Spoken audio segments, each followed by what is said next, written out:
Good morning, everybody. It is Sunday, June 13th, 2021. My name is Teri Hunter. I'm here on Lada's channel every Sunday morning, 11 a.m. Pacific time, with messages from your angels for traversing the transits. And wow, how many wonderful transits have we had lately? Good morning, Juan. How are you today? It's good to see you. So the big transit right now is the second square between Saturn and Uranus. And as I was getting ready this morning, I just kept thinking to myself, sensational headline here, because this idea of the old clashing with the new in fixed signs can feel very sensationalized. But I want to offer it this way, because Saturn rules the father in the astrology wheel, rules the 10th house. And I feel like I want to really start to rewrite this idea of Saturn being a more compassionate energy in the way of a nurturing father. Yes, the father may be stern and ask you to be disciplined and ask you to be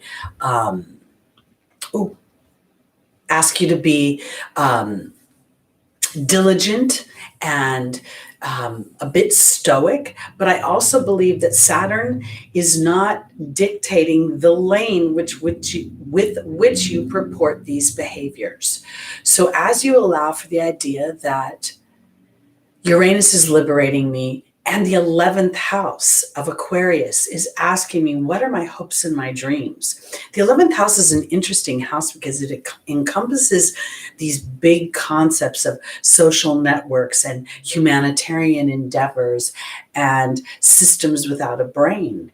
It also represents our hopes and our dreams and wealth, our own ability to make money. So then we have these co-rulers of Saturn being the ancient ruler, Uranus being the modern day ruler. And now they're squaring each other. I was thinking it's almost like this college student having a conversation with his father saying, but Dad, you don't understand. The internet is a viable place to make money. I hope I'm making sense here, because what I'm getting at is as we go through this second square between Saturn in retrograde and Uranus, offering us this opportunity to step into a new vibration, a innovated vibration in catching up with the modern world, then we're working in cooperation in some ways. I feel like Saturn as the father is saying, well, Junior Uranus, if you want to make a living at this idea of internet or the modern technologies or modern ways, then all I'm asking from you, son or daughter, is to be diligent, post every week, actually work the system. So here we have the house of hopes and dreams, Aquarius, 11th house, with Saturn retrograde there, in square to Uranus in Taurus. This is based on whole sign tropical. So Uranus is in Taurus. Taurus rules our money. The 11th house rules the money in some ways, because we have the ability to make money. Then we have Taurus representing a need for security, wanting to, in some ways, express what I love in a Venusian way. So my whole point of this is that as we go through this retrograde season, we have Pluto retrograde, we have Saturn retrograde, we have Jupiter going retrograde on the 20th, I believe. All of these three planets are going to then go direct in October. So spending this time of thinking about what makes me happy. Saturn and Uranus, co-rulers of the 11th house. What makes me happy? What are my hopes and my dreams? How do I want to make money? What makes me feel abundant? And then using Jupiter as what are my beliefs and the beliefs that may be holding me back? The beliefs that I may be obligated in some way to something else. Because As Jupiter goes in from Pisces back into Aquarius, in retrograde, it may expand this yearning for wanting to make money at what speaks to me as an individual. That's where I'm going. It has been a very interesting week. And I want to say this too, because when I looked at the degree of the exact square, it's at 13 degrees. And then, I like to incorporate Nicole's degree theory. And the 13th degree is the Aries degree, which is the truth seeker. Yes, we can talk about war and the lower aspects, but I'm going to the higher vibrations of these dynamics. So the higher vibration of Saturn is a nurturing father. The higher vibration of Uranus is being brave and courageous to be unique and individual and to liberate myself and to look at where old structures are not necessarily serving me. Now, then we have the idea of this 13th degree being a deeper truth. The deeper truth is that when you give yourself permission to follow your hopes and desires, you inadvertently invite others to join that. So that's what I think is the dynamic of this week, these slow-moving planets. We're going to have the summer solstice here. I believe it's the winter solstice across the world here. We also have, what's the other thing that was hitting me? Oh, Mars moved into Leo, and boy, did I feel that change. Oh my goodness, it was like a breath of fresh air. I felt so much lighter. I felt so much more enthusiastic about just taking care of everyday life. So this is this theme, and this theme of Saturn Uranus, obviously we've talked about this a lot, is the theme of 2021. Most of the astrologers are concentrating on that. I kind of want to think of it as, rather than these squares being tense, angry conversations, they are conversations that are rewriting the structure of my home. And, yes, we can build round structures, but traditionally when we think of building a foundation, we build it on a square. So that's where I'm going with this, focusing in right now on your hopes and desires. And I want to offer it this way. The viability of your hopes and your dreams right now may not be as important, meaning your ability to see with your eyes how that's going to work out, your ability to see the path to them is really not applicable right now. For me, Uranus is asking you to sort of take a spatial view, to go up into the atmosphere and allow for a broader perspective where you don't see the small minutia of the day, but you hold space for this bigger picture of what you want. And I want to offer it this way. Again, the broad picture, Jupiter going retrograde, is I like a life of ease. I want to enjoy my days. I love what my eyes gaze upon throughout my meanderings. I understand the ebb and the flow of challenge and triumph. I understand that this earthly experience and the unknowing of the veil offers me opportunity to feel empowered as I walk through the unknowing into how it feels to experience that triumph. The idea that we want to live in a fearless place, in a place that doesn't offer us challenge, if the idea that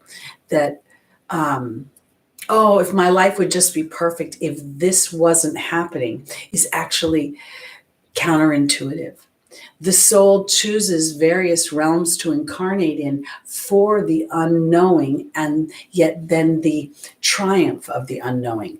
I so often, you hear me refer to this sort of as one of those singing competitions, like going on The Voice, and here you are, been singing in your shower, singing for your friends, whatever, and everyone says how good you are, and then you sit and you take this chance. And in taking that chance, you don't know whether you'll triumph or whether you will fail.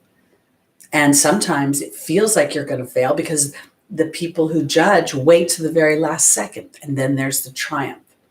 And if you ask any one of those people if they would give up that moment of fear, so they would never agree to that. That's what I'm trying to say. They would always say, I would walk through that moment of fear a million times over to feel that moment of triumph, to feel the tangibility of my dreams. And that's what I think this Saturn Uranus square is offering us. We're going to revisit this idea again in December. So here we have June, July, August, September, and October as Pluto, the planet of rebirth, death and rebirth, Jupiter, the planet of expansion, the planet of good luck, the planet of wealth, the planet of my beliefs, the planet of traveling into foreign ideas and foreign places, joins Saturn, the planet of structure. So we're going to restructure all of these dynamics to a place where, as we go into 2022, and I love that number, we start to see how we work in cooperation, in tandem with the universe. And I keep having this banging around in my head. As we walk through this square, your ability to be in the present moment. And when I say this, you guys know how much I love my dog. You know how much Lucky means to me. And since he's had his surgery and his teeth removed, his health is like, his eyes are so much clearer. And when I look into his eyes, I feel like I'm looking into my 11th house of dreams and hopes and desires. And I have this overwhelming feeling of everything's going to be okay. Everything's going to be okay. And whatever challenges I'm walking through right now are breaking away old dynamics that really weren't serving me and gave me the illusion of safety, of security, Uranus and Taurus. And before I go into the readings, there's one more thing I want to mention. So we're in Mercury retrograde. Mercury was squaring Neptune. The other thing I've experienced quite a bit this last week is old energies or people coming back into my life, knocking on my door. And I have enough history with these relationships to see a pattern. And the pattern doesn't serve my happiness. I usually feel a little bit slighted. I'll put that nicely. And so when these relationships came back across my path, rather than thinking, oh, I don't want to go down that dark place or that negative or that feeling of rejection, I focused simply on the idea that if I let these old energies in my life, am I crowding out the universe's opportunity to bring in new energies, more aligned to the dynamic I want to live moving forward? So I didn't disengage from these relationships in anger. I didn't re-engage in them. I just let them sit. And as they sat, I saw no effort from the other party to re-engage again. So I took that as a sign of, okay, let the old sit in the chapters of yesteryear. And while I don't know what will be brought into the new chapter, there's room for it now. It's kind of like The Secret. The Secret used to say, if you want to bring a mate into your life, make room in your closet for their clothes. It's kind of like that, but not quite that cheesy. Sorry. All right, let's go into our readings. Let's see what this square between a liberated new version of ourselves and the old versions that we're used to, that sometimes we don't like. Let's see what they have to say. For those of you that are new to my show, I start at Pisces and work my way towards Aries. I did this I don't know how many millions of retrogrades ago. Pardon me. Slurping. Here we go, Pisces, rising moon, sun, and stelliums. And when I say stelliums, that's 3 is a loose stellium. 4 planets in the same house or sign indicates a strong intention of your soul to deal with something or to work on something or to address something within this lifetime. So here we go.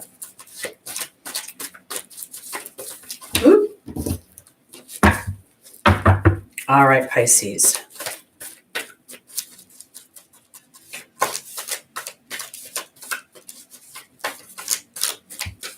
Give it a good shuffle. And good morning, everybody. I want to welcome everybody. All right. Our first angel is Archangel Gabriel. The second is Rosetta. The third is Celeste. And the final is Francesca.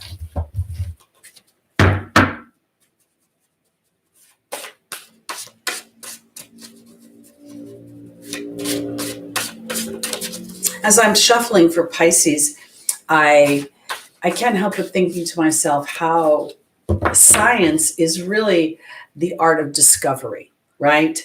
It is the art of going into the unknown and then extracting pieces of information in order to draw a conclusion or a hypothesis of some kind. And I feel like this is, and then it's interesting to me too, because the 11th house rules science and technology. And yet then we go into the 12th house, which Pisces naturally rules, that does research, goes into laboratories. So there's something cooperative about this. And I feel like there's something maybe about going into this space of Pisces sort of swimming to the depths of the unknown, but with an intention this time. You know, with a strong intention, and the Saturnian energy that's squaring Uranus is sort of asking me to be diligent in that, continuing on that journey without a conclusion. Here we go, Pisces. Archangel Gabriel is being joined by the Queen. Rosetta is being joined by the Serpent. Celeste is being joined by the Deer. And Francesca's being joined by the Fire Fairy. Okay, so Archangel Gabriel talks about communications and insecurity and turning them over to her energy. I think of Archangel Gabriel as a feminine energy. And then we have the Queen, which is about reception. When I look at this, I feel like Pisces, the first thing I want to say is that I feel like I'm talking about the laws of the universe right now. I think I'm talking about the laws of attraction, the laws of allowing, and as above, so below. And as I'm a bit insecure because I don't know, and I'm a mutable sign. I'm a sign that it naturally is extra cooperative with others. And it's a very intuitive sign, but sometimes, depending upon whatever the ripple effect, if you look and see where this square is taking place in your chart, for me, Uranus is at 13 degrees is still floating around my moon, which then triggers two grand trines in addition to the square. So now is a time for me to sit in a not only in the place of reception, but in the evolved version of myself that has started to master something, and to ask myself if this second square between Uranus and Saturn is triggering a fear or the habit of that fear. I hope that makes sense, because sometimes we have a habitual emotional response to something, and while we're reconciling that response, we inadvertently can sometimes revert back to an old energy, all the retrogrades. And I don't think that's necessary. So in the opportunity or the obstacle is really that Rosetta talks about parenting and guiding and teaching children. And then here's the Serpent. For me, I want to say that right now, the parenting, the guiding, and the teaching part is resonating with me. It's almost asking me to see myself evolve from what I have learned and what I've experienced, the spiritual journey that I have been on of self-discovery, and now to start to incorporate those teachings to allow the skin to shed, to allow the new version of myself to come forth, to sort of think of Saturn as the teacher of the child, as the father energy, and to rewrite that from a malefic, angry, diligent, kind of a boot campy father to a father that's saying, I don't care what lane you pick, Just be diligent within your energy. And now we shed a skin and a newness comes.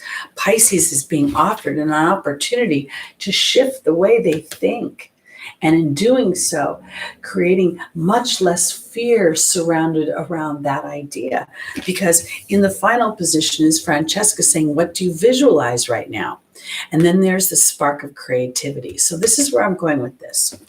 This in square, we have sort of, it's even funny to me that Uranus is moving forward still and Saturn is moving backwards. So while they're squaring each other, they're pulling up against each other, and they co-rule the 11th house of hopes and dreams.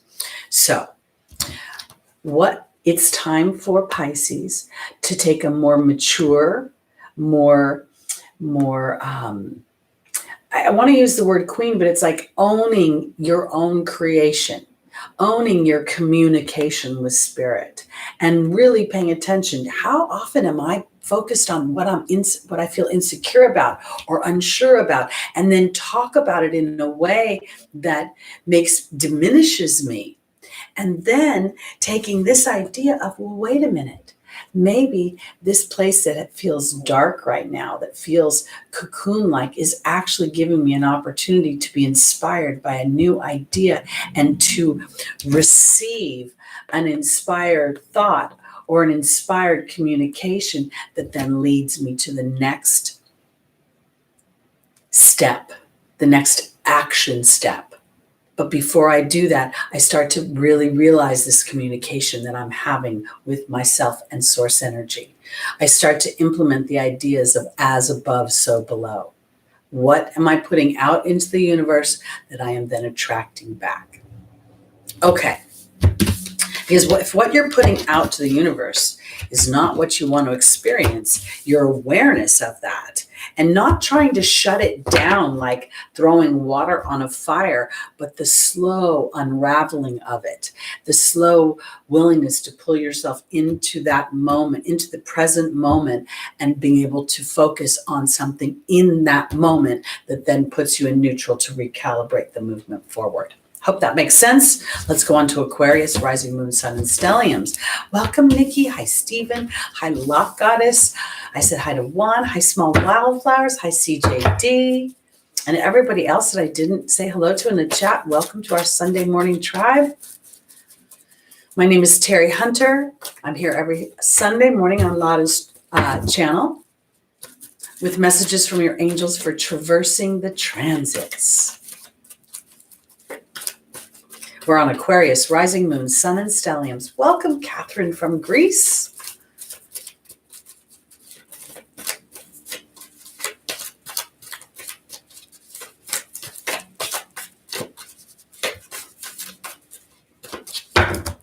All right, our first angel for Aquarius is Grace and Antoinette.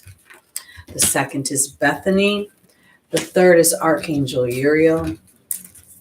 And the final is Adriana.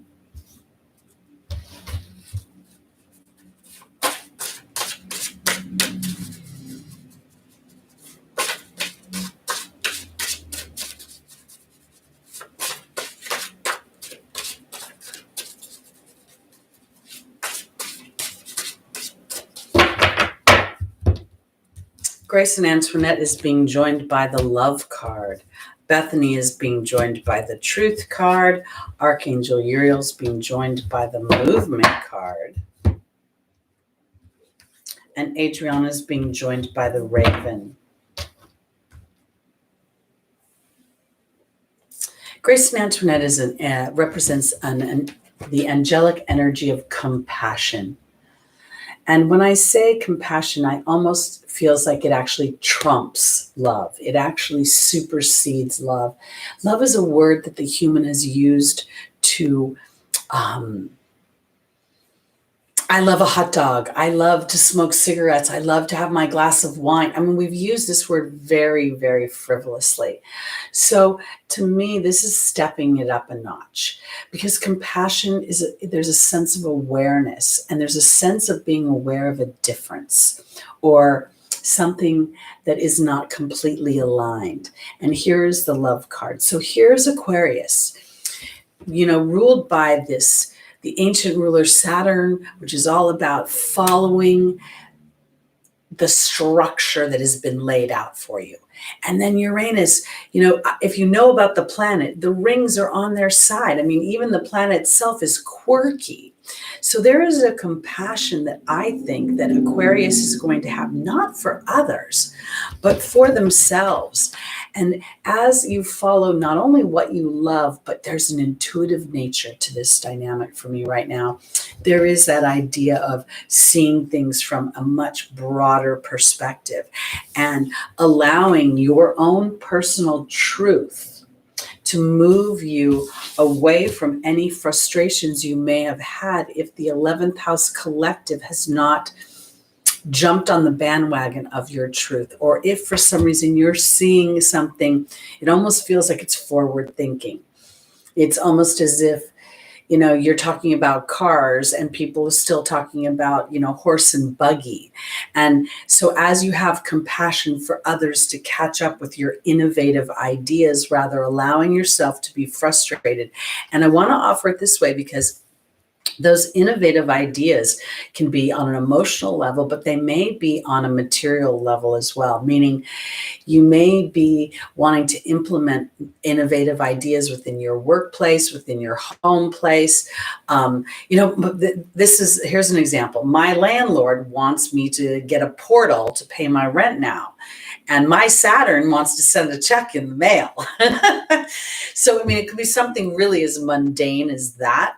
But what I believe that the overall element is to have compassion and self-love as you stand in your truth. But rather than being Uranus explosive and Uranus frustrated, that's no longer fun for you. So you're going to want to move away from that because there's a timing and a magic to all of this. And I want to say it this way because sometimes when we are, or more times than not, when we are in a Saturnian energy, when we're sort of looking at an old way of doing things that worked, but it doesn't work as efficiently as a new thing, we have to allow for the coincidence, the magic of the timing of things.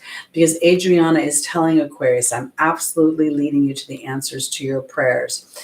And your prayers feel like being liberated from old dynamics that really don't serve you and that make you feel less than because you're not a herd animal. You're not swimming with all the other fishies. You're sailing off like Jonathan Livingston Seagull to greater heights in the sky. And so as you find yourself feeling a little alien in your life, it's also an opportunity for you to realize that many of us are individualizing ourselves and feeling an alienness up against what was the old. But as we allow for the new Uranus, then we are opening this opportunity to be ourselves and be part of the 64 colors in the rainbow, the crayon box versus the box of 8 colors. I hope that made sense. I'm using all these weird metaphors as usual. And happy June 19th, I think it was, or Juneteenth. I forgot to say that. Happy Pride Month, everybody. That was that really is Uranus to me. That's kind of, those two things, Pride Month and my brain just went dead. This revolutionary being yourself, owning yourself, and then feeling a sense of compassion as people start to embrace you in your truth. Okay, because that is them getting to be their truth as well. All right, let's go on to our Capricorns.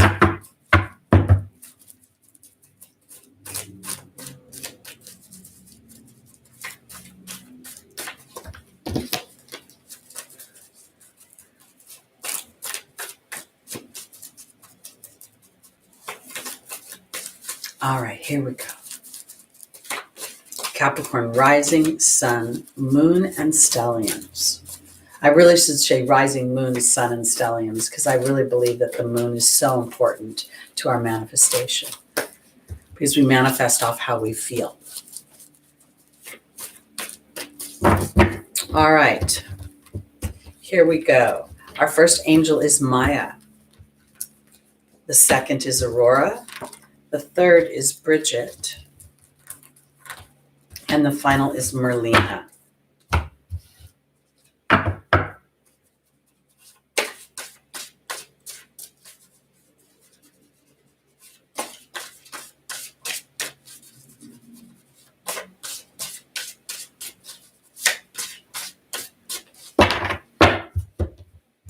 Maya is being joined by the Goblin.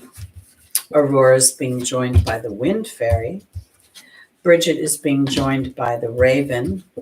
And Merlina is being joined by the Restriction card. Okay. You know, Pluto is still transiting Capricorn, and it is going retrograde in Capricorn. And depending upon your chart, this could be affecting, I know it's squaring my rising sign from now until 2023, I think. I mean, it's forever and a day. So I want to offer it this way, because I think that Maya is giving Capricorn an opportunity to learn where you're edging God out, or where you're villainizing your ego, where you're really sort of taking the lower vibrations of Capricorn and Saturn and making them so real that there is no wiggle room for your happiness, that you are somehow bouncing back and forth between, you know, what's expected of you. I've worked with this job for 20 years and, you know, I want to take my 4-week vacation, but there's no way I can take a full 4 weeks, even though I deserve it and I earned it. I still can't take it because if I leave, you know, everything will fall apart. I think that it's time for you to be liberated, Capricorn. I think that Aurora is saying you have an opportunity to fly high right now, to break the box. And the box is this box of thought that you have that comes from this depressed place, that comes from this I can't be happy because other people expect me to be the responsible one, for me to govern the land, for me to be the leader. And I think the timing is right for you to really look deeper into this. Are you actually being assigned this role, or have you been assigned it in certain genres or certain chapters of your life, and now you're taking it into every chapter of your life, into every genre of your life? Because Merlina is asking you to do a little bit of deeper thought and research about what restricts you, about what makes you. This is so Saturnian in its most challenging dynamic. This, you know, Capricorn has had a lot of action going on the last few years. We had some big, you know, some astrological dynamics that only happen once every almost 200 years, 184 years. And that was Saturn meeting Pluto in Capricorn. Now we have Saturn and Jupiter meeting in Aquarius. And this is a time to liberate ourselves. This is a time to allow ourselves a new way of thinking that doesn't throw out the old, but incorporates it. So where is Capricorn thinking, I got to do everything. I got to do it, and I can't do it the way I want to do it. I have to do it the way others expect me to do it. And what if, just musing on this, musing on your own rules and regulations that you have superimposed on yourself through the vessel of somebody else or another entity or something outside yourself, because there will be magic. Look at the raven. The raven is sitting on this skull. So the raven in the Native American culture flies into the underworld. This is like very Plutonian in some ways, offering this rebirth as I'm willing to look deeper into not what's happening outside me, but how I've taken the outside and brought it inside. Enjoy the pause that your ruling planet, Saturn, is offering you, as Uranus is almost in some ways really begging you to liberate yourself from these chains. All right, let's go on to our Sagittariuses. We had an eclipse this last week in Gemini, a solar eclipse on a new moon.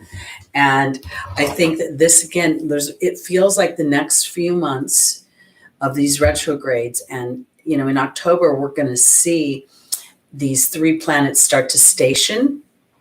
Pluto's going to station, Saturn's going to station, Jupiter's going to station. Oh, I just got all these chills. It's going to be such a powerful energy as they start to move forward again. So the more willing we are right now to do the heavy lifting of sitting in the unknown, tending to the plot of dirt that looks like nothing is there, as the seeds underneath that dirt start to gestate and sprout and take root. Because I believe that as we move into 2020, we have a whole new opportunity to live a life more authentic to our soul's truth. And recently, as I've been going through this Pluto squaring everything, it's made me look deeper into my birth chart, into the contract I made. And then as a result of looking at that, I realized Pluto's been transiting me my whole life.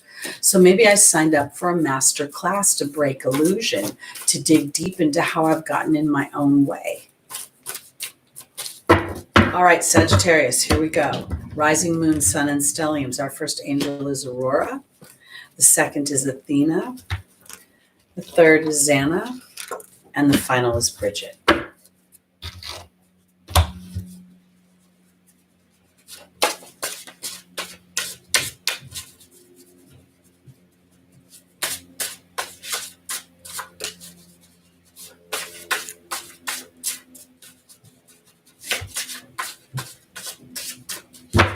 All right, here we go, Sagittarius.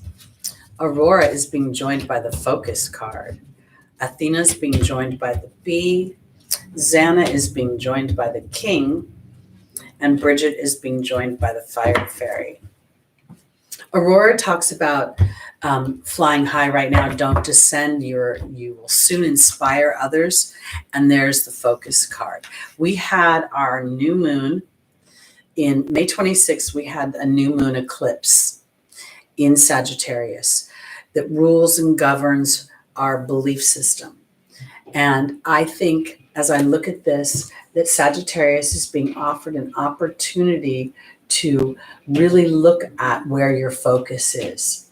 This focus of, wow, you know what? I represent the connection to the angelic realm. I represent Jupiter.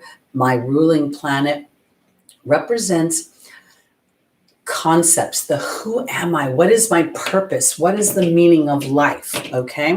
So as you realize that your belief system is shifting, and what you're finding out is the meaning of life is whatever you assign it. For me, I've really started to realize that enjoying life, there's a silly commercial on TV with this woman, I think her name is Mindy. She's a sitcom actress, and she's laying with 2 other people on a grass, and she looks at them and says, if you're enjoying wasting time, is it really wasting time? I love that, because that's what this feels like for me, Sagittarius. Whatever you love, now is a time to really enjoy that, even if it takes you to foreign dynamics. I don't feel like working that hard, and then realizing that by not working hard, things are coming to you more rapidly, more easily, more succinctly. And then people start to say, well, how is that happening? And you look at them and you say, I don't really know. I'm not worrying about anything anymore. Instead, I'm just realizing that things come to me easily and often because I've asserted myself into my being energy. I start to realize I'm victorious when I'm aware of what is my attitude. And there's Athena lovingly asserting herself towards her victorious attitude. When I look at Lucky lately, I absolutely feel, I've always felt this way, but I'm so much more acutely aware right now that when I look at him, I am as close as I can possibly be to my most happy emotions. He fills a void inside that I don't really take for granted, but the more I'm willing to sit in the present moment of that, the more I feel like I'm rewriting my karmic story. And I'm saying that because Xana is telling Sagittarius that you're being protected as you're rewriting your karmic story. And your karmic story is that as you lovingly assert yourself into your being energy, what do I believe about this moment? I believe the universe is taking care of me. I believe I don't have to do everything. I believe that the idea that Gemini rules my everyday activities, it rules my monkey mind, it rules, the things I do unconsciously because they're the routine. So now I'm shifting that focus because I'm looking deeper into what inspires me. And as I look deeper and deeper, I truly become the master teacher that Sagittarius is, because I'm no longer struggling. I'm no longer swimming upstream. When things start to feel choppy, I start to feel the doors slamming in my face. I slow down and I look at where my focus is. I look at that. Because if you think about the idea of this Saturn-Uranus square, and then the idea that Jupiter, your ruling planet, is moving out of Pisces, the watery sign, and back into Aquarius. Jupiter is a fiery sign, and air kind of stokes the fire, whereas water diminishes it. And I know Jupiter naturally rules Pisces, so I'm not going to completely diminish that, but I'm feeling like this is more about this idea of looking deeper into how I process my inspirations. And the more I give focus to them, the more I truly stand as a master teacher to others, as I invite them to experience what I'm experiencing by aligning to my thought process. All right. Wow, so much exciting. That's what I think this big transformation is. I think that, in the past, we've seen civil wars and revolutionary wars in various parts of this world. And now, rather than seeing the war of our bodies, hurting each other, now is sort of this idea of liberating our minds from this small place so that we can truly enjoy the earth plane for the nirvana that it offers us. And the nirvana is not the absence of challenges, but the understanding of what those challenges offer us. I would challenge every person in the chat to think of something or an area where they feel repressed. And when you think about that area of repression, is there not some expectation of others attached to it? That's what we're being offered liberation from.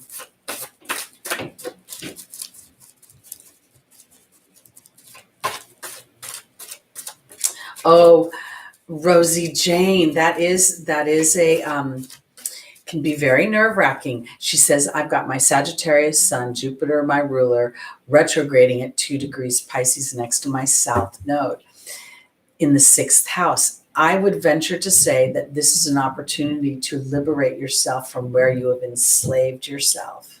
And it may make you feel nervous because, Virgo, being the natural ruler of the 6th house, is the house of slavery, of what is expected of me from others, my employers.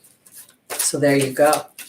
So as you shift and the second degree kind of almost feels like a degree of cooperation, degree of partnership and the partnership is the understanding that if I oppress myself in some way, then I'm inadvertently actually oppressing you as well. So liberating yourself from that, whatever that enslavement is. The South Node is what we're used to, what we bring into this life, energies we're used to reporting time after time in the unconscious. All right, Scorpio, here we go. Rising moon, sun, and stelliums.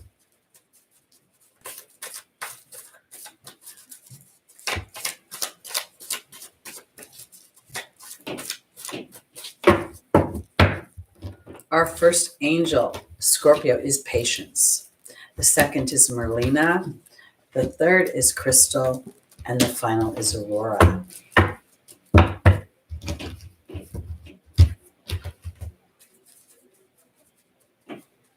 Regina, I agree with you that love is the source of all good. But I feel like, again, looking at the hues of love, the colors of love, compassion is such a strong color of love. I think it's the strongest, actually, because it encompasses so much diversity.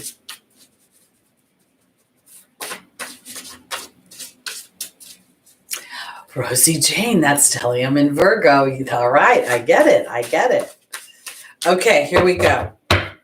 Patience is being Scorpio. Patience is being joined by the goblin. Merlin is being joined by the high priestess. Crystal is being joined by the lady of the lake. And Aurora is being joined by the Bee card. The first thing I thought of when I saw this spread was actually that Scorpio, you're such a savory, intuitive,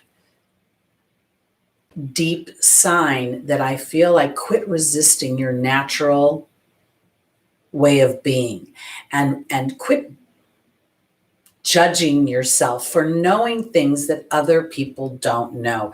I have Mercury and Neptune in Scorpio in the 8th house.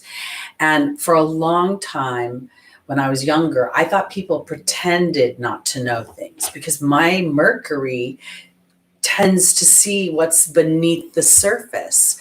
And I feel like Patience is saying now is a time to learn and to gather information about how your own inner knowing is processing inside the outside world. Let me be more clear. We're becoming more energetic light beings every day. I think our DNA is changing. I think we're being activated to a higher vibration and frequency of who we are. And if we think about it, we are the only animals on this planet that use language. And I don't know if that's necessarily a good thing, because in using language, which is constantly misinterpreted by each other, if we look at the animal kingdom, they're using energy. They read energy. So where I'm going with this, Scorpio, is you've been able to read energy for a really long time. It's your natural way of being. And maybe now you're starting to learn about how the rest of the world doesn't do that as easily as you do. So if people don't see what you see under the surface, don't let it mess with your ego. Don't let it invalidate you, but rather understand that you have this inner knowing and that it may confuse other people. You know, sometimes kind of what I learned, I used to, go to parties and I would have a couple cocktails and I'd start telling people all about their inner being. I'd be like, oh, you're like this and you're like that. And they'd be like, who are you? You don't even know me. And yet they'd still be right, or I'd be right. And I feel like this is about managing all of that right now for Scorpio. It's about understanding a deeper intuitive part of yourself that you're incorporating into the material world that's sort of more shallow. Because here is Crystal asking you to have faith and hope in what you know is unseen, and to have the courage and the truth to own it. Because Aurora is saying you're flying high right now, which may threaten others, but your being energy is going to shift. So this is how I want to put it. The 8th house, Scorpio, rules other people's money. It rules taxes, death, and rebirth, but it also rules astrology. It rules plumbing. It rules what is unseen with the human eye. So as you embrace that part of yourself, and then rather than asking for other people who don't have your abilities to confirm your inner knowing, you can stand a little bit independently and be okay with that. Oh, I get it. You don't see things the way I see them because I hear what is unhearable. I feel what is unseen. So now, rather than pushing for the validation of that, I'm going to allow Spirit to bring me validation as I sit in this being. It's very powerful, actually. And I can't help but think that we had, like about a week ago, we had Mars still in Cancer at 26 degrees opposing Pluto in the 10th house of Capricorn. You go whole sign. And I was thinking about how these two planets both co-rule Scorpio, and how both are truth seekers. Both don't like any BS, like don't even bother to bullshit me, because if you do, I'm just going to turn around and smack you or sting you. And I feel like this is now coming into balance, and rather than being the angry Scorpio, now it's more of this, okay, I know what I know. I know what I know. I don't need you to tell me what I know. And now I'm going to allow the universe to start to validate that inner knowing and watching how that starts to evolve my experience. Okay, here we go. On to our Libras, rising, moon, sun, and stelliums.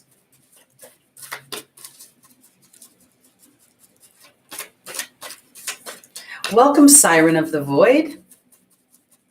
Welcome, Kind Girl. That's a nice name. Hi, Jenny. Oh, it's good to see you, Lyle. I am on Libra and working my way towards Aries, as usual. I go backwards. Backwards is forwards here. Up is down. Down is up. All right, here we go. Whoop. Libra. Our first angel is Maya. The second is Xana. The third is Ray. And the final is Chantal. All right, here we go.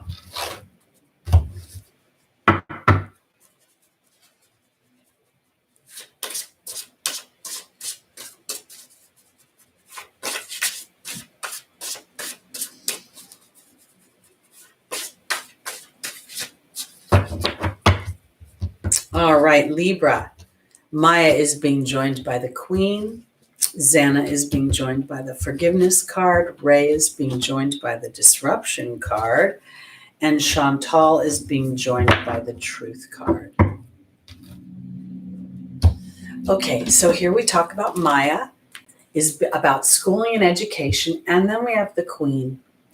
And I want to offer it this way, because as I look at this, I feel very much that this is about Libra 7th house partnerships.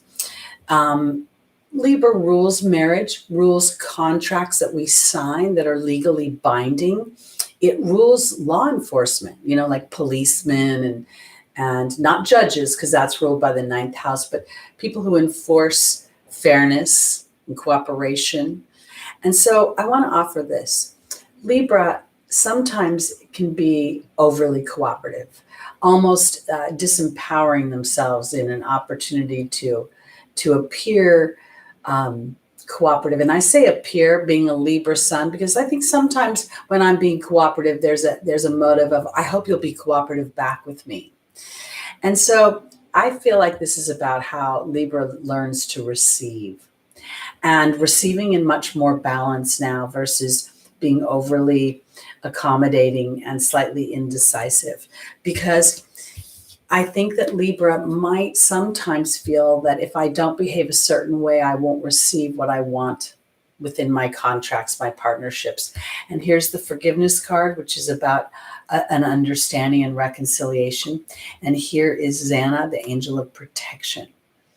And where I'm going with this is when we see Libra, South Node Libra, oftentimes we'll think of a relationship where somebody gave up so much of their power that they turned sour and became resentful. And I feel like right now, Libra is sitting in a place where your opportunity is to see that your wants and desires are as important as any others in a partnership, whether it be the partnership, if we think about it, signing a lease for an apartment is a contract. It's a partnership. It may not be a marriage in the traditional sense of man and woman, but it's a marriage.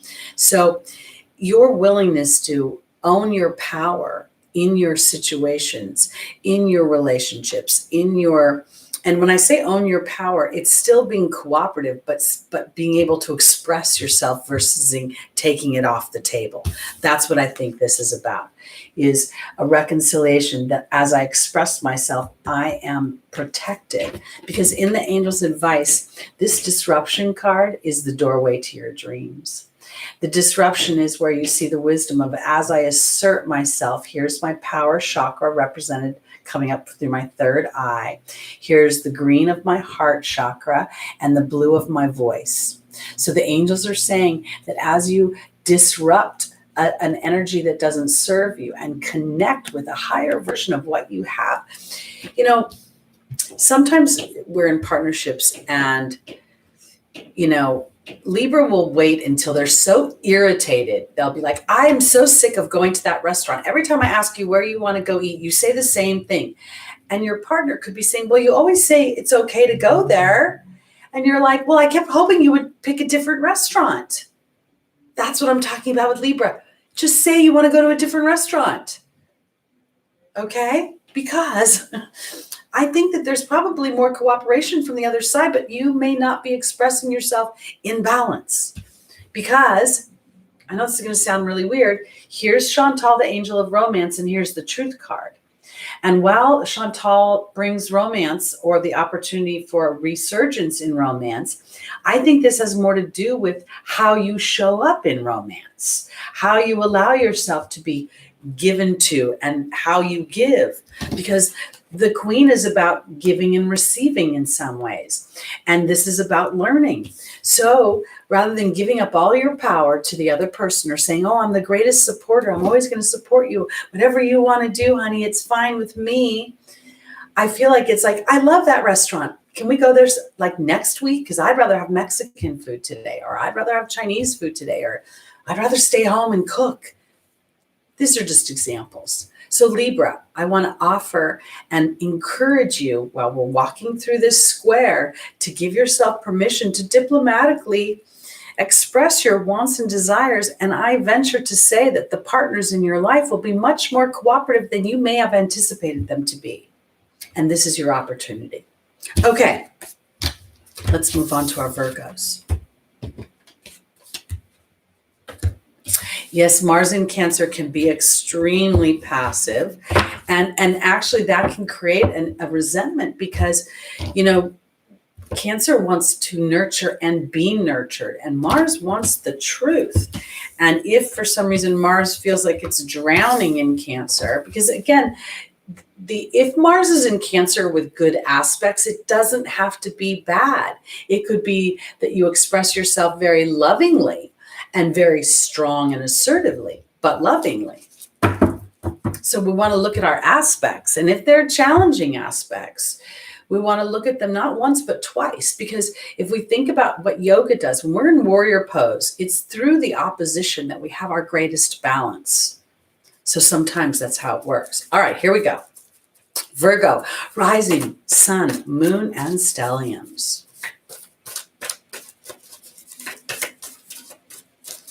And I want to offer this because, you know, I know this, but I don't bring it up very often. When you guys are looking at your charts and you're looking at the transits and how they're the ripple effect, the house represents the environment, the landscape, the scenery, and the planets represent how you'll feel within them. So when we look at the idea of, let's just use the example of Mars in Cancer, CM Obasnola, whatever that. Mars is this willingness to pioneer, this willingness to have courage, my anger as well in Cancer. So it's going to be, this could potentially represent challenges within the home environment, arguments within the home environment. And then looking at the aspects. Are you the one creating the arguments, or are you swimming around people arguing in your home environment? Okay, here we go. Or is your mother argumentative? I mean, could be so many things depending upon where that Cancer and what house that is. All right, here we go. Virgo, our first angel is Celeste. The second is Crystal. The third is Athena. And the final is Seraphina.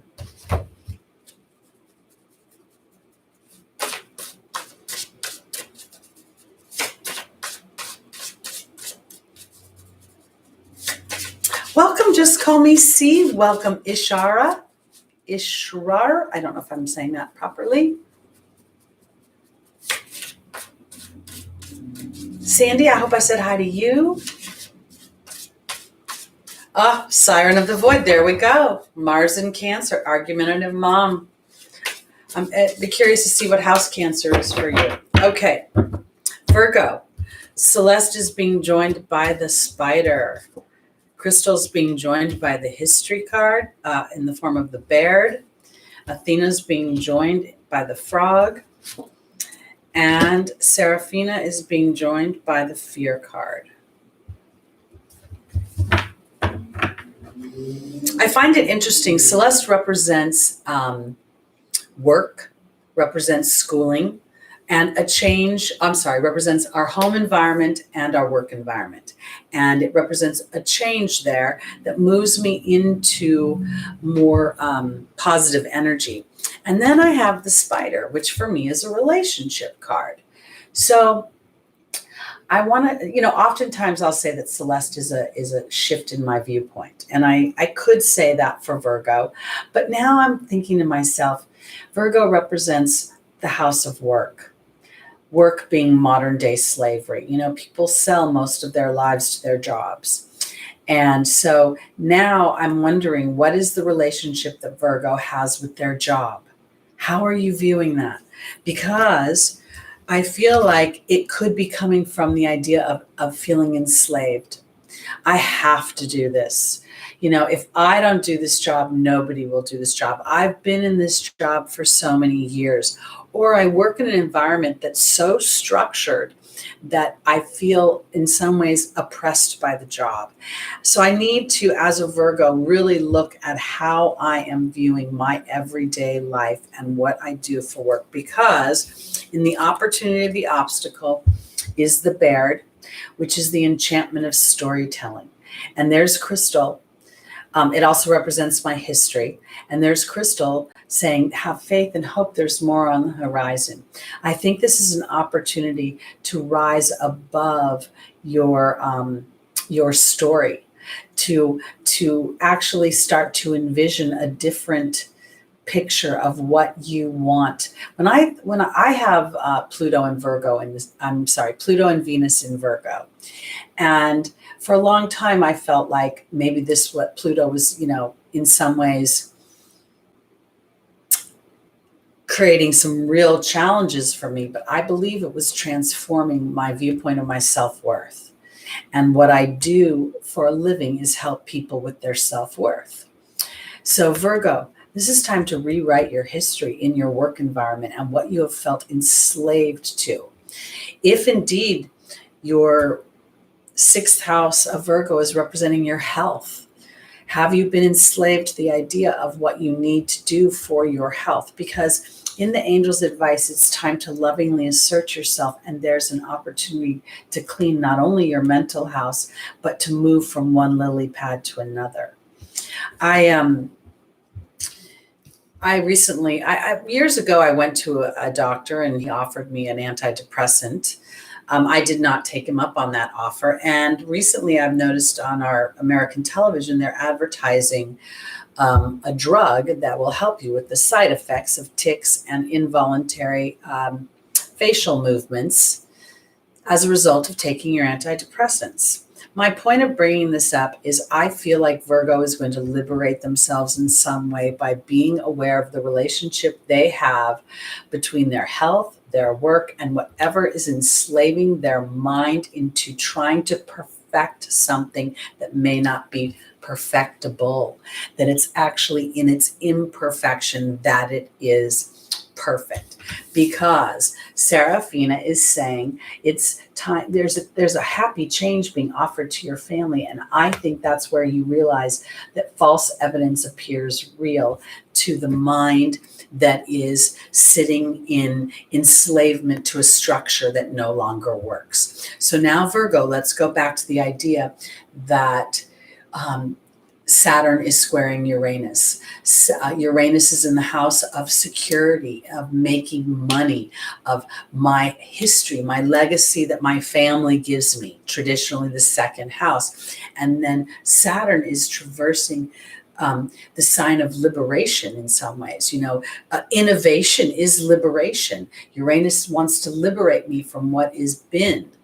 Now, I also want to bring up specifically for Virgo that Mercury is going to square Neptune 4 times this year. We just had the second time on the 5th of June, and the third time will be the 6th of July. So we're going to see this idea that my mind, Mercury, where have I been in illusion? Where have I given up my sense of self, Neptune, my ego, to something that doesn't serve or feed me? Because I think that the egolessness that Neptune can represent is sometimes not about me not having an ego at all, but not having an ego in relation to what you think about me. I'm going to express myself whether or not you agree with me. But in that dynamic, I'm offering you your own self-expression, whether or not I agree with you. So I think that Virgo has an opportunity to shift the perfection into the idea that the imperfect is perfect, to shift the relationship you have with your health or with whatever is enslaving you to a small version of yourself, including your work environment. And if you have been in a job for 20 years or so, it isn't about changing that job. It's about the relationship you have with it and the examination that you're willing to give yourself about how you view that job. And in doing so, eliminating any fears that are not truly on the table, but rather projections into the future. Very powerful for Virgo. All right, let's go on to our Leos, rising, moon, sun, and stelliums. If you're new to my channel, I go backwards. I start at Pisces and work my way towards Aries.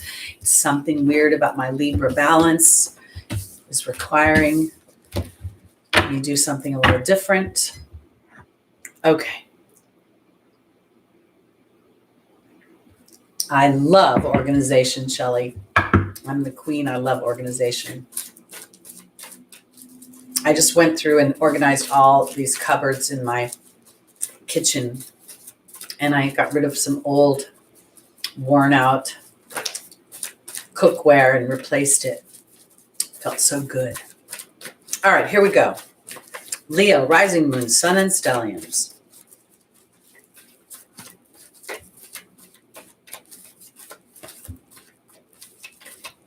Give it a good shuffle.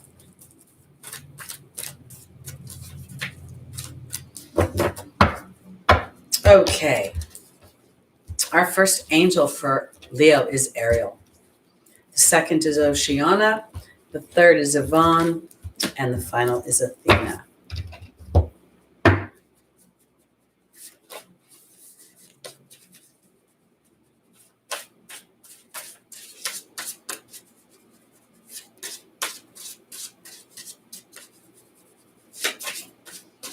Barbara, you're funny.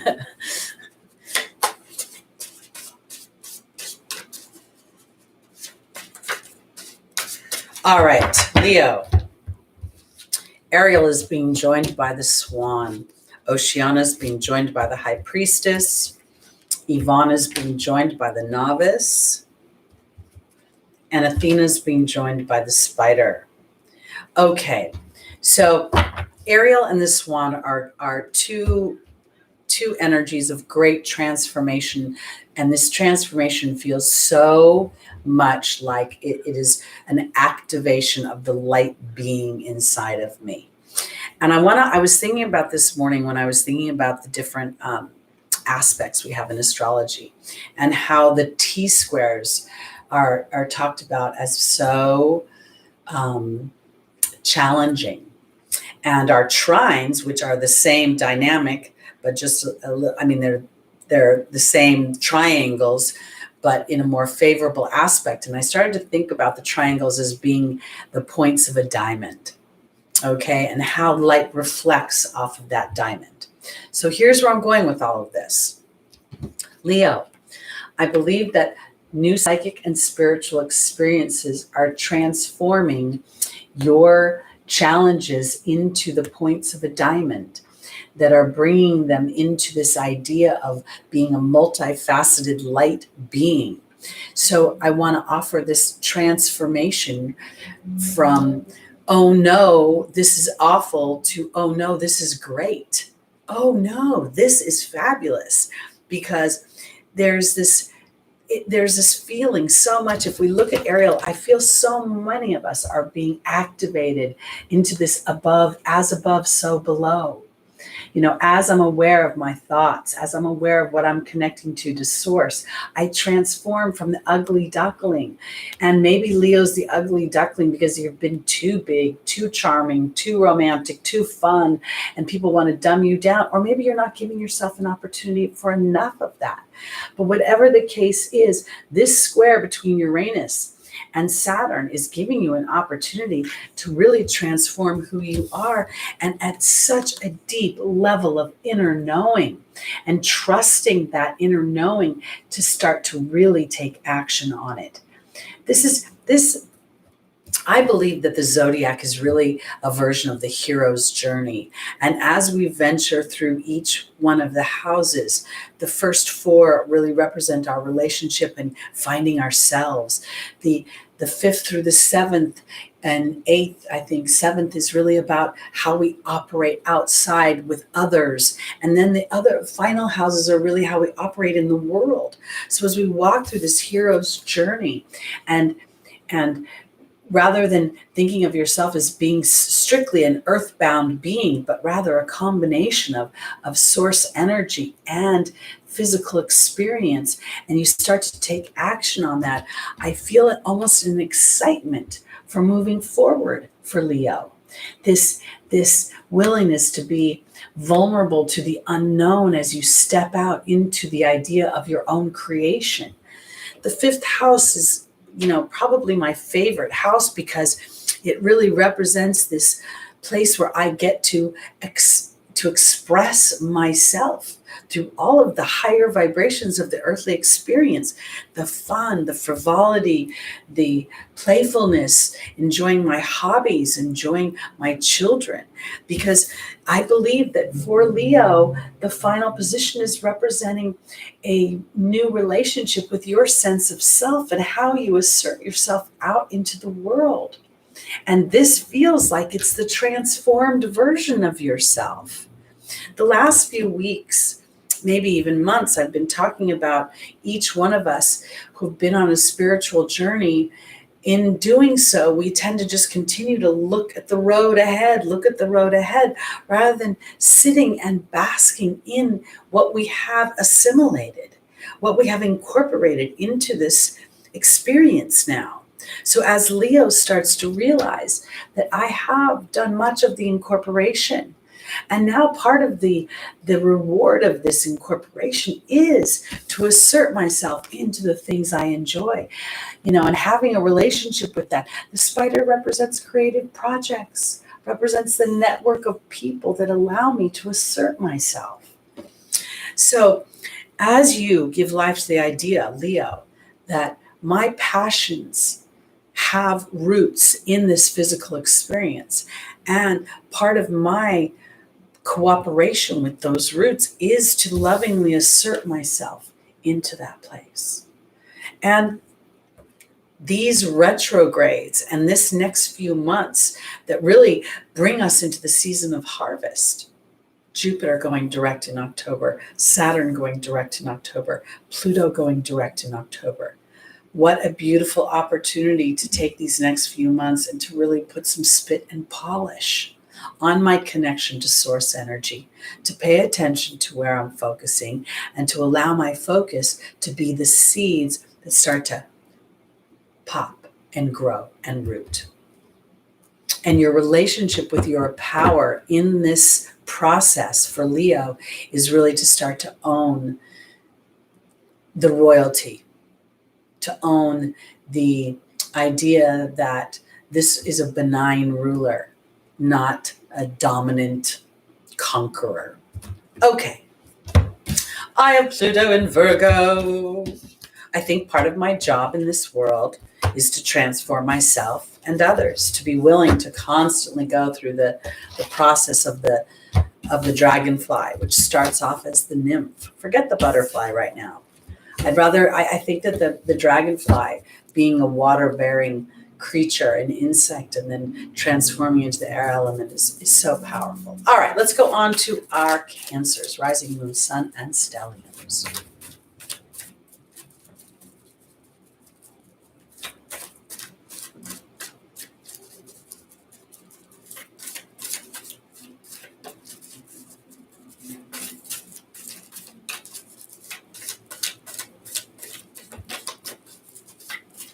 All right, Cancer, here we go. Oop. All right, Cancer, our first angel is Ariel. The second is Archangel Michael. The third is Francesca. And the final is Azure.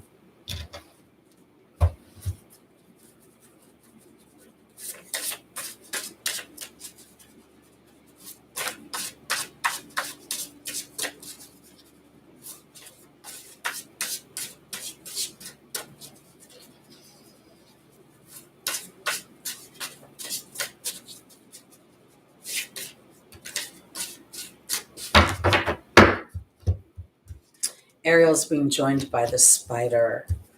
Archangel Michael's being joined by the king. Francesca's being joined by the wealth card. And Azure's being joined by the dog. All right, here we go. So those of you that are late born Cancers, you're going to have an opposition to Pluto. And you've had one for a while now.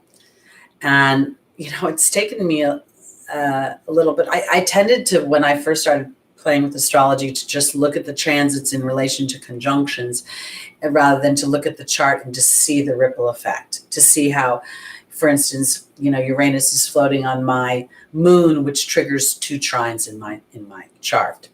Where I'm going with this for my Cancers is I believe that there are triggers going on right now. And one of them, and what has been going on for Cancer, is the opposition that Pluto has been offering your sign as it's traversed Capricorn.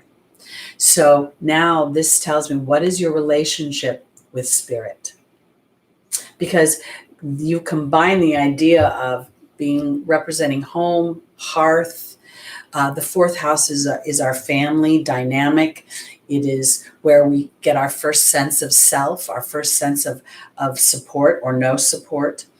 And Pluto is offering us transformation, offering us a rebirth. And so I think for Cancer, this is an opportunity to look at your relationship with source energy and to have the courage, your opportunity and or your obstacle, to do or to make the moves or to purport the energies that are fair and just for you. I do not think this is about a man.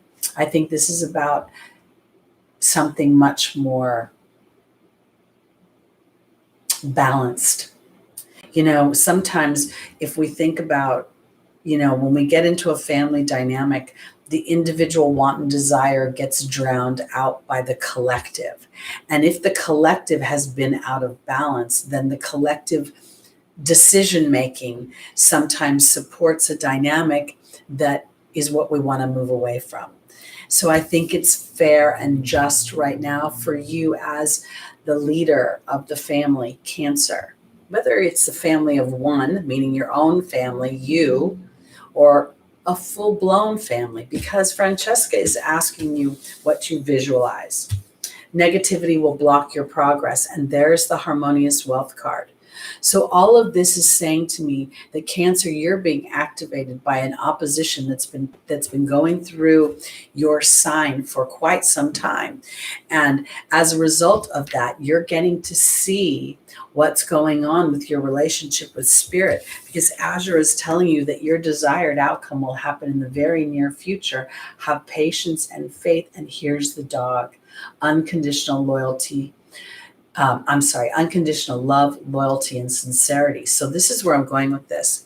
To me, Uranus and Saturn are offering us all a renovation into the structure of our lives, to innovate, to revolutionize, to bring into the current atmosphere, new dynamics that liberate us from old structures that oppressed and depressed others in order, there were the have and the have-nots.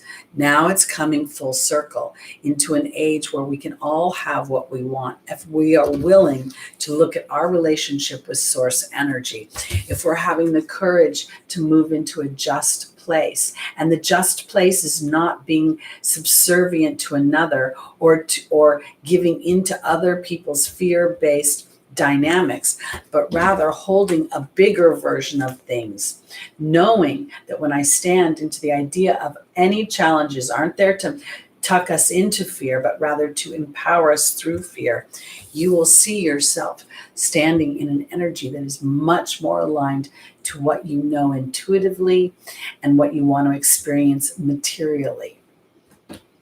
The fourth house is the very lowest point in the wheel. So it would be, most like the womb, most like an area of gestation. And, when we think of the human experience, the family is integral to that experience.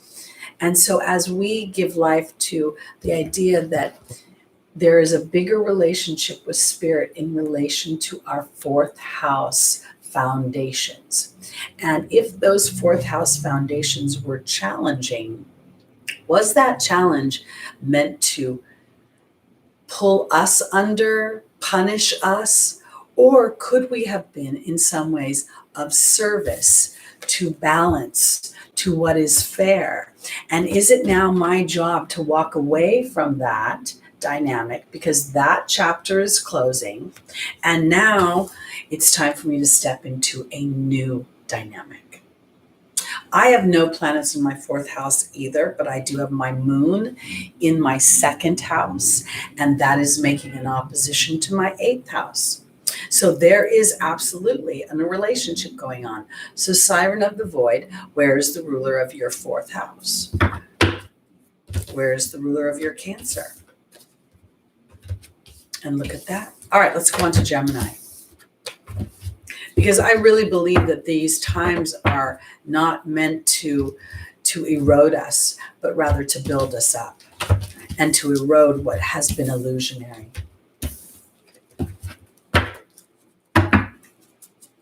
All right, here we go.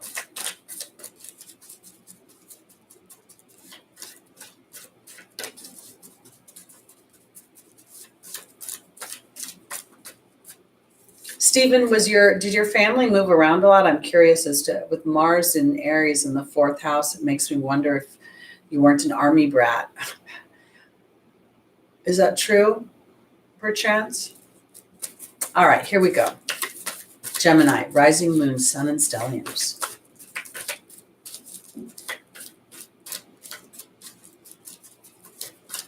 I shouldn't say brat. That really wasn't very nice. It's an old term. I shouldn't have said that. Was there arguments in your home? Were there warriors in your home? All right, Gemini, here we go. Our first angel is Ariel. Wow, that's 3 in a row.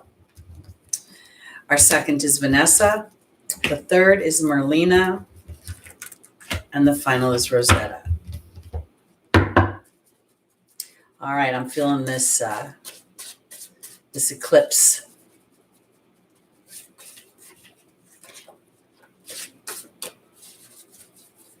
This eclipse in Gemini, offering a new beginning for Gemini in relation to how you are processing information. Let's see. Ariel's being joined by the Water Fairy. Vanessa's being joined by the Disruption card. Merlina's being joined by the Raven. And Rosetta's being joined by the Fire Fairy.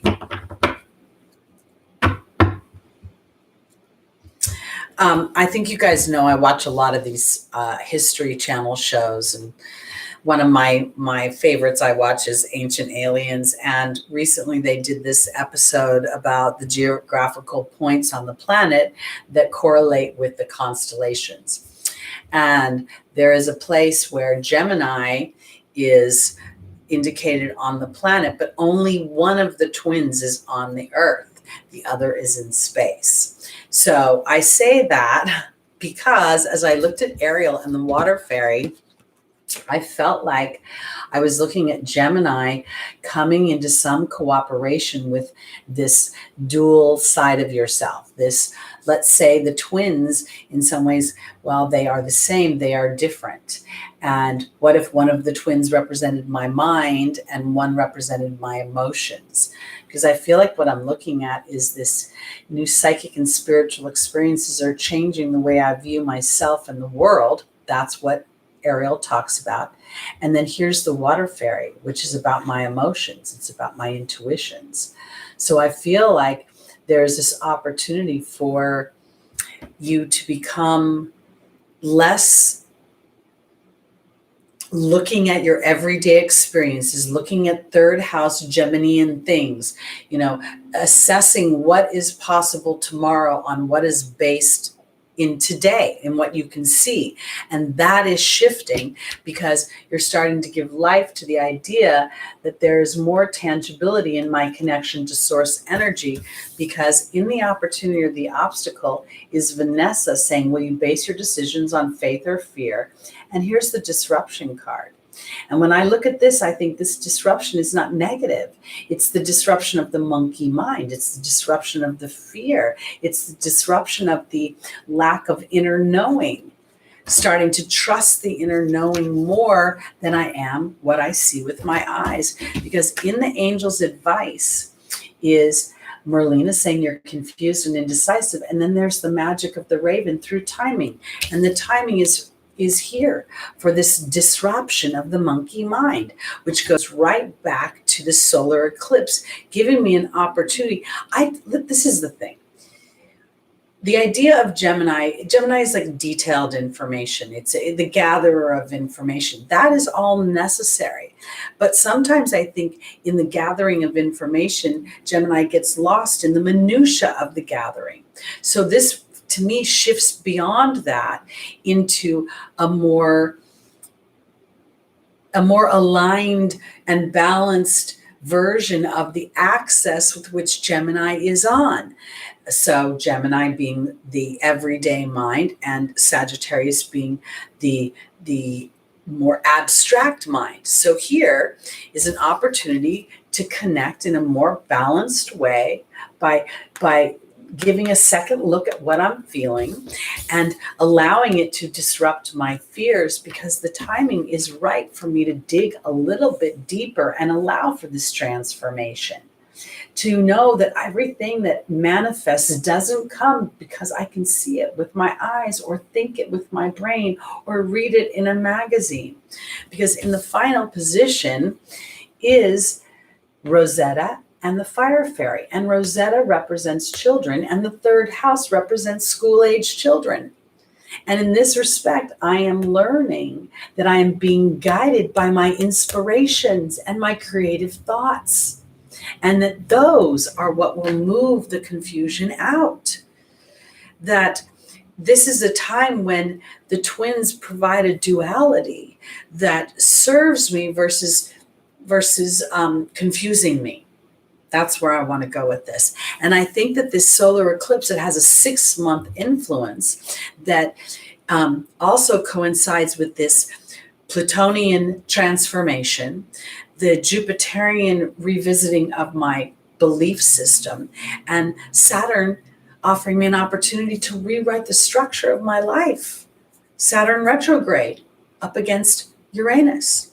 So this is very exciting for Gemini, because as you connect to this idea that you are as above, so below, then those everyday movements that you take as you whip around the solar system are more aligned to what you want to experience, and in gathering the information and the dynamics and the teammates and the people that will help support that endeavor.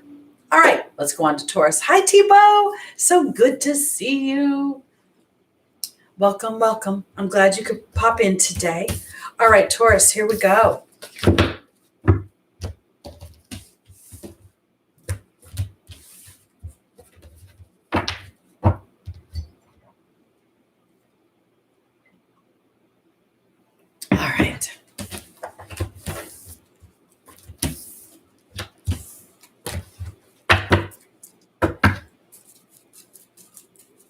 As I'm shuffling for Taurus, I have a Taurus moon. I've said that a couple times today.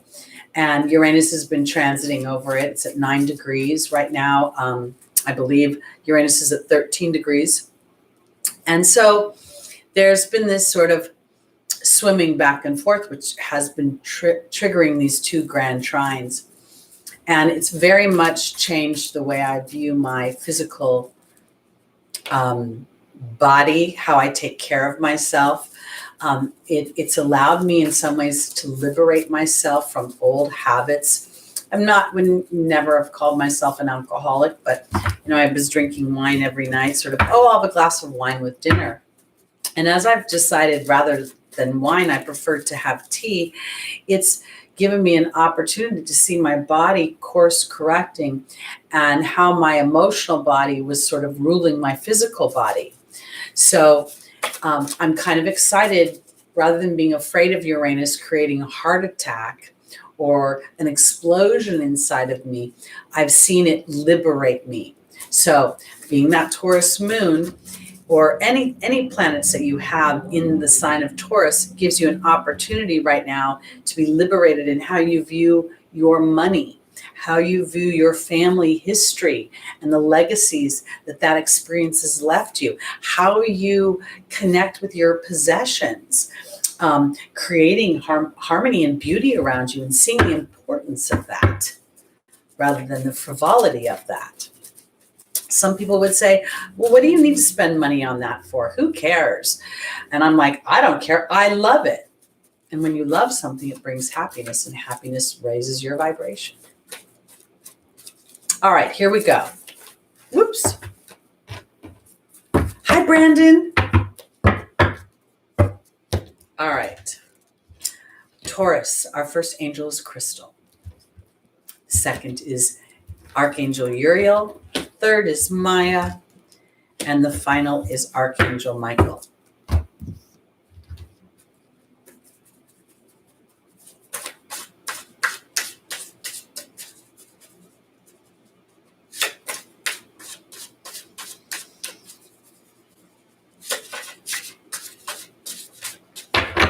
All right. Crystal is being joined by the Baird. Archangel Uriel is being joined by the Novice. Maya is being joined by the Letting Go card. And Archangel Michael is being joined by the Burden card. So Taurus and Aquarius are both fixed signs.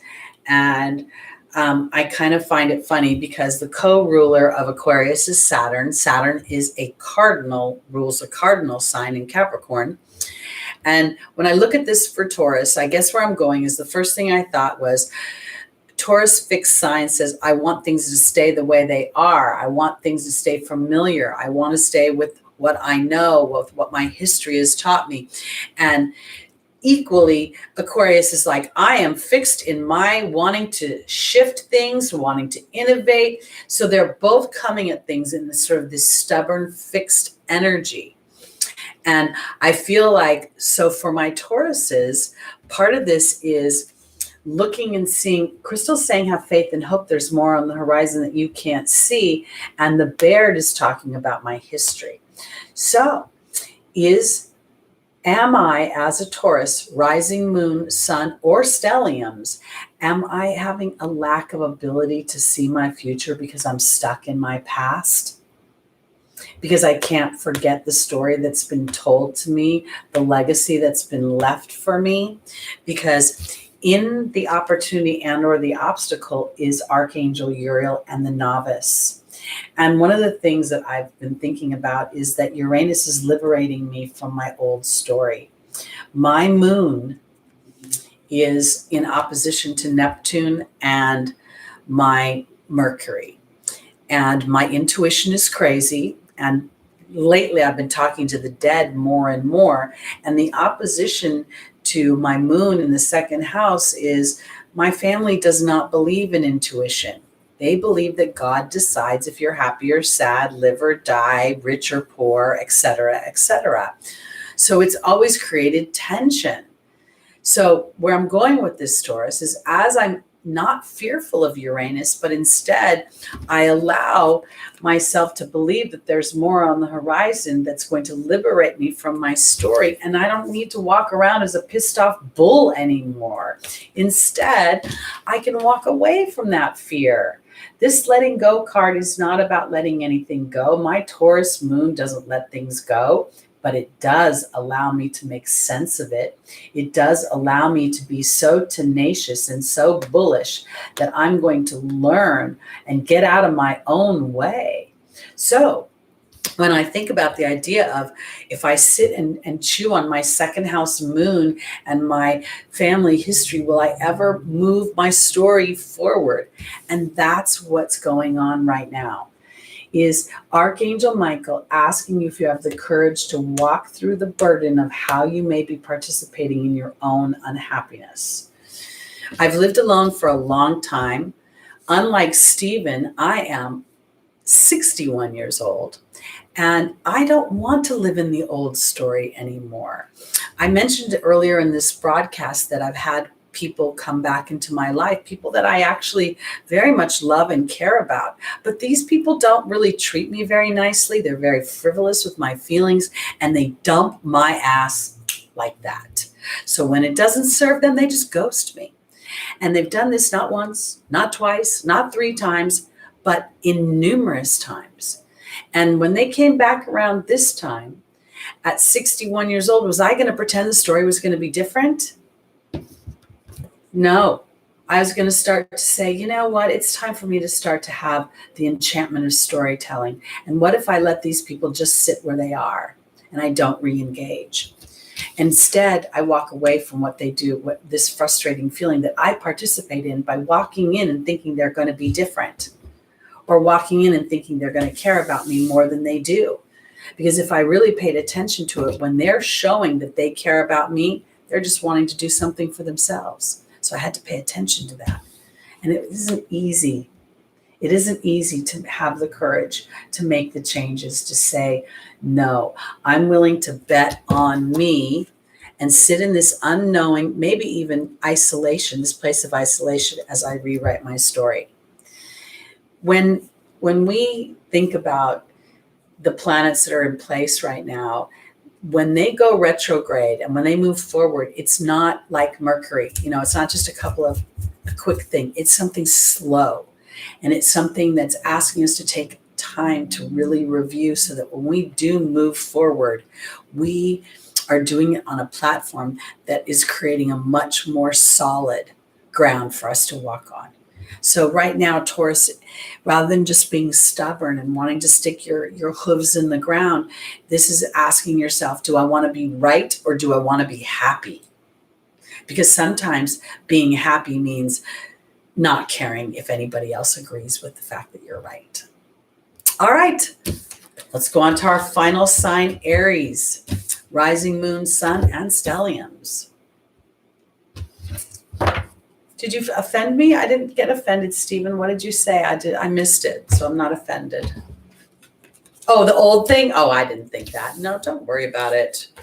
I was just saying, if you think you feel old at 51, dude. I don't know. I'm feeling younger all of a sudden. I felt older a year ago than I do right now. Okay, here we go. Aries, rising moon, sun, and stelliums. Aries rising here. Mars ruled. It was amazing the difference a day makes. As Mars moved into Leo, it was like, oh my gosh, I felt like someone took a wet blanket off of me. Thank you, Stephen. All right. Aries. Our first angel is Ariel. My goodness gracious. Then we have Isaiah.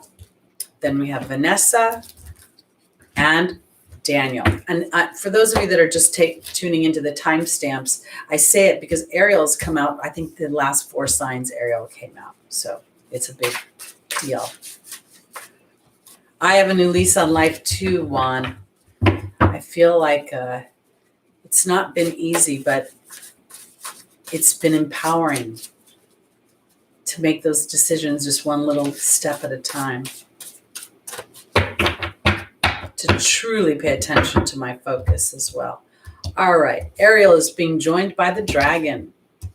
Isaiah is being joined by the joy card. Vanessa is being joined by the focus card. And Daniel's being joined by the forgiveness card. The first thing I think I saw when I saw Ariel and the dragon is I saw the Knights Templar. I thought to myself, these were, spiritual warriors who protected those on a pilgrimage to the Holy Land. And I feel like as their greatest gift, their greatest power came from their connection to source energy, to all that is, to love, to compassion, to as above, so below.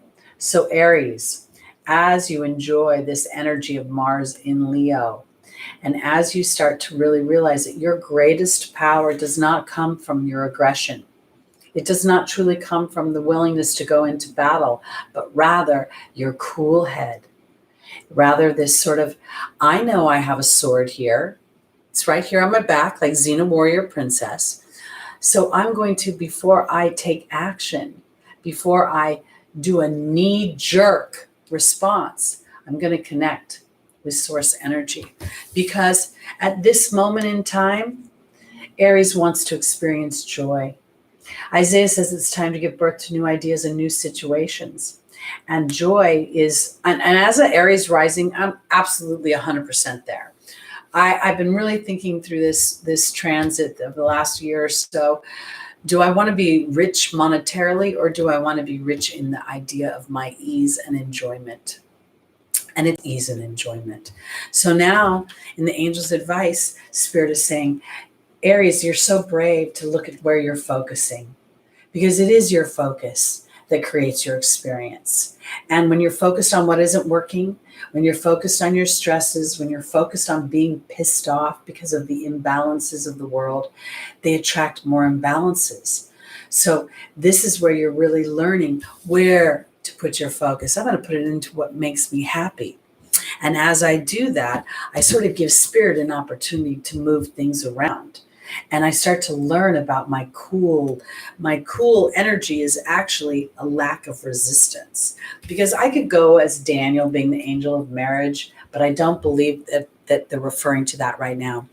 I believe that Daniel talks about my history in partnerships, that from the time we're little, we start to form an idea of how people interact. And we get that through our family lineage, watching the parental figures in our lives, whether it be our grandparents, our aunts, our uncles, however they interact. And then we start to form opinions of that. And Aries is a naturally busy child.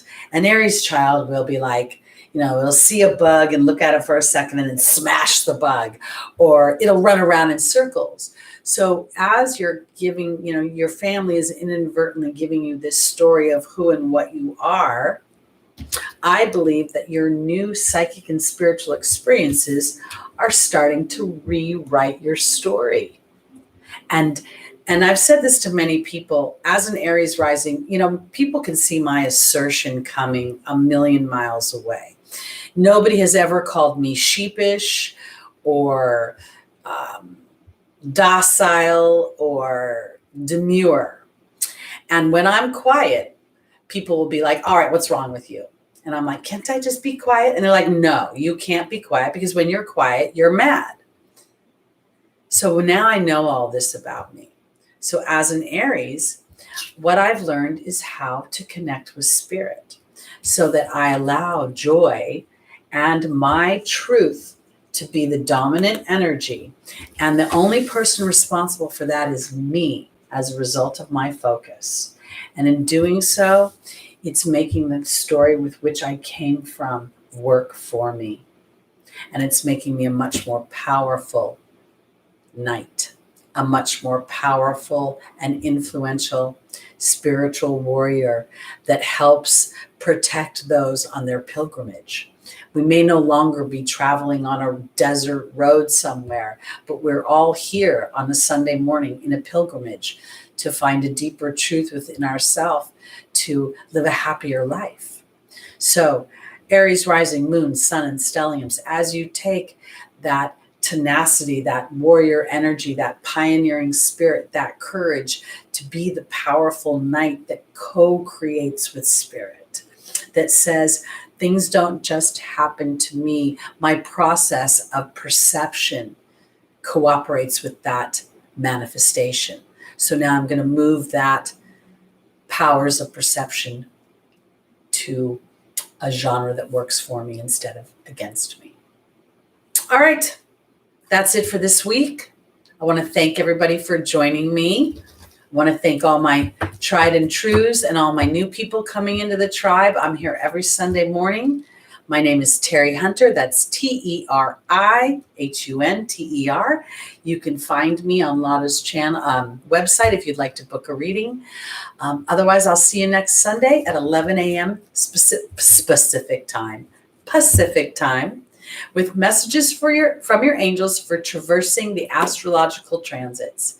Thank you so much, everybody. Risha, thank you for joining. Thank you for the kind words. Everybody have a wonderful week. It's a powerful, powerful time to start to root ourselves into the vibration of what we want to experience, not what's been there. All right, guys,